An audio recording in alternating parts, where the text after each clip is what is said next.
कौन जीतेगा बिहार का तख्त? बिहार ये सिर्फ एक राज्य नहीं, ये पॉलिटिक्स का बैटलफील्ड है। यहाँ नेता आते हैं, नए सपने दिखाते हैं, फिर चले जाते हैं और जाते हुए कह जाते हैं विकास होगा। पर सवाल यही है, विकास हुआ या सिर्फ वादा ही रहा? 2025 के इलेक्शन का महायुद्ध शुरू हो चुका है और आज हम देखेंगे किसने क्या कहा था, कितना निभाया और अब कौन क्या कह रहा है। मैं हूँ यासिर, आप देख रहे हैं रावी जमाना। चलिए शुरू करते हैं। 2020 के बिहार चुनाव से जब हर पार्टी अपनी पूरी ताकत के साथ मैदान में थी, नीतीश कुमार जेडीयू एनडीए, नीतीश ने तब कहा था बिजली हर घर तक पहुंच चुका है, सड़कों का जाल बिछ गया है और अब हम बिहार को ऊंचा उठाएंगे। उन्होंने वुमेन एम्पावरमेंट, स्कूल स्कॉलरशिप और जॉब ट्रेनिंग स्कीम्स पर भी फोकस किया।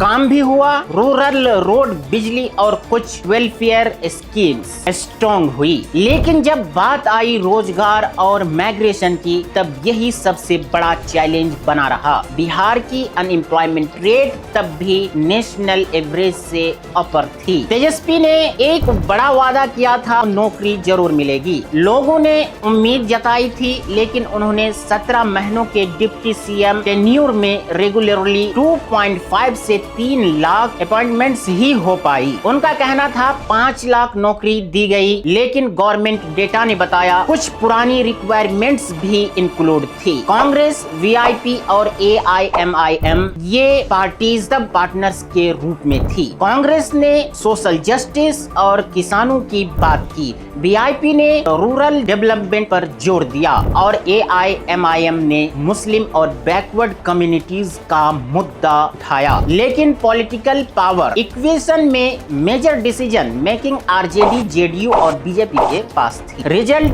ये हुआ कि 2020 के बाद भी बिहार में कुछ डेवलपमेंट हुआ, लेकिन यूथ के लिए जॉब क्राइसिस बरकरार रहा। 2025 आते आते यानी अभी पॉलिटिक्स का माहौल गर्म हो चुका है। हर पार्टीज नए वादे लेकर के साथ स्टेज पर आते हैं। तेजस्वी ने अब कहा कि सरकार बनने के 20 दिन के अंदर हम कानून लाएंगे और 20 महीने के अंदर हर उस परिवार को एक सरकारी नौकरी देंगे जिसने अभी यानी जिस परिवार के पास अभी कोई नौकरी नहीं है। ये वन फैमिली वन जॉब का नया मॉडल है। सरकार बनते ही 20 दिनों के अंदर ये अधिनियम बनाया जाएगा और 20 महीने में ऐसा कोई बिहार का घर नहीं बचेगा जिसके पास सरकारी नौकरी नहीं हो।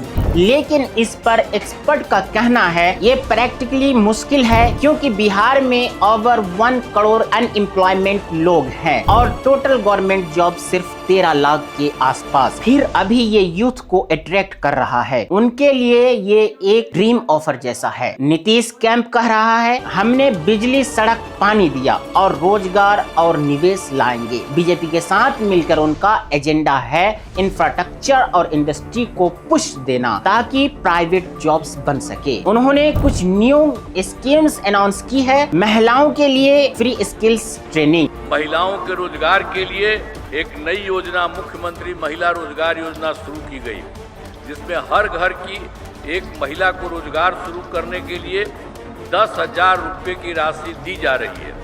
अब तक 1 करोड़ 21 लाख महिलाओं को यह राशि दी जा चुकी है और शेष महिलाओं को राशि देने हेतु तिथि निर्धारित कर दी गई है। फार्मर्स के लिए एग्री क्रेडिट स्कीम, बिहार से देश भर के किसानों के लिए किसान सम्मान निधि की राशि उनके खाते से भेजी जा रही है और हर ब्लॉक में इंडस्ट्रियल क्लस्टर प्लान। लेकिन लोग पूछ रहे हैं क्या ये ग्राउंड पे उतरेगा या सिर्फ पेपर पे ही रह जाएगा? कांग्रेस ने इस बार यूथ और वुमेन एम्पावरमेंट पर फोकस दिया है। उनका कहना है नौकरियों के साथ साथ हम महिलाओं के लिए स्टार्टअप और लोन सपोर्ट प्लान लाएंगे। एआईएमआईएम असदुद्दीन ओवैसी ने 2020 में 5 सीट जीती थी, लेकिन 2025 में उन्हें इंडिया ने जगह नहीं मिली, क्योंकि पॉलिटिक्स एक्सपर्ट का कहना है आरजेडी और कांग्रेस ने उन्हें एम्स में इसलिए नहीं लिया, मुस्लिम वोट बैंक में कंपटीशन बढ़ जाता। लेकिन ओवैसी ने खुद कहा, हम लड़ेंगे बिना किसी के साथ, क्योंकि हम अपने हक की शिकायत करते हैं। लेटर लिखा, वो लोग तैयार नहीं हुए, तो हम अपना चुनाव लड़ेंगे ना। हम तो 5 एमएलए वहां पर कामयाब हो चुके हैं हमारे।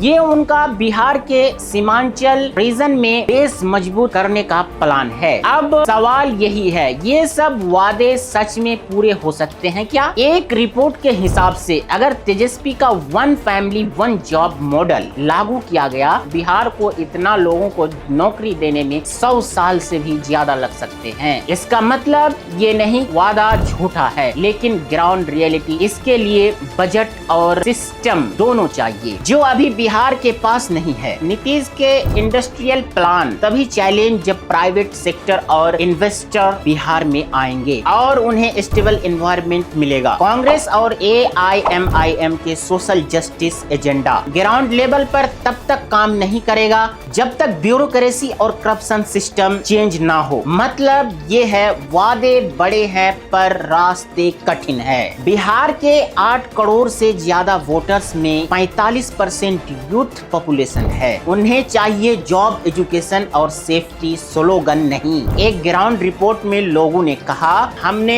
सुन लिया, अब देखना है किसने सच में किया। कुछ लोग तेजस्वी को नए सोच का लीडर मानते हैं, तो कुछ कहते हैं नीतीश ने भी स्टेबिलिटी दी है। AIMIM अपनी अलग बेस बनाने में लगी है और कांग्रेस अब भी अपना फुट होल्ड ढूंढ रहा है। मतलब ये चुनाव एक ही चीज डिसाइड करेगा, बिहार किससे विकास चाहता है, नया जज्बे से या पुरानी तजुर्बे से। तो दोस्तों, अब सवाल ये नहीं कि कौन जीतेगा तख्त, बल्कि सवाल ये है कौन निभाएगा अपना वादा। बिहार के वोटर्स ने सब देख लिया है, प्रोमिसेस, स्लोगन और बदलते चेहरे। 2025 में फैसला उनके हाथ में है। शायद इस बार वो कह रहा है, भाषण नहीं काम चाहिए। और जब तक सिस्टम सच में बदलने की कोशिश नहीं करेगा, तब तक हर वादा एक पोस्टर ही रहेगा। कौन जीतेगा बिहार का तख्त? तो मैं लास्ट में एक बात कहना चाहता हूँ कि आप लोग